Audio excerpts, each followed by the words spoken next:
ഇന്ന് എയർ ഫ്രയറിൽ എങ്ങനെ ബദാം അല്ലെങ്കിൽ ആൽമണ്ട്സ് റോസ്റ്റ് ചെയ്തെടുക്കാം എന്നാണ് കാണിക്കുന്നത്. അതിനുവേണ്ടി ആദ്യം തന്നെ അല്പം വെള്ളമെടുത്ത് അതിലേക്ക് ആൽമണ്ട്സ് ഇട്ട് അപ്പം തന്നെ അത് എടുത്ത് ഊറ്റിയെടുക്കുന്നുണ്ട്. ശേഷം അതിലേക്ക് നന്നായി ഉപ്പ് വിതറി നന്നായിട്ട് മിക്സ് ചെയ്തെടുക്കുക. ഉപ്പ് ശരിയായി എല്ലായിടത്തും പിടിക്കാൻ വേണ്ടിയിട്ടാണ് നമ്മൾ ആദ്യം തന്നെ വെള്ളത്തിലിട്ട് എടുക്കുന്നത്. വെള്ളത്തിലിട്ട് കുതിർക്കേണ്ട ആവശ്യമില്ല, ജസ്റ്റ് ഇട്ടൊന്ന് എടുക്കുക വേണ്ടൂ.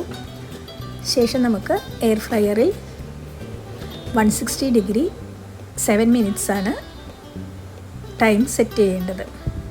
ടെമ്പറേച്ചർ 160 ഡിഗ്രിയും ടൈം 7 മിനിറ്റ്സുമാണ് സെറ്റ് ചെയ്യേണ്ടത്. ഉപ്പ് കൂടുതലാണ് എന്ന് തോന്നുന്നുണ്ടെങ്കിൽ നമുക്ക് ജസ്റ്റ് ഒരു ടിഷ്യൂ പേപ്പറിൽ വെച്ചൊന്ന് തുടച്ചെടുത്താൽ മതി.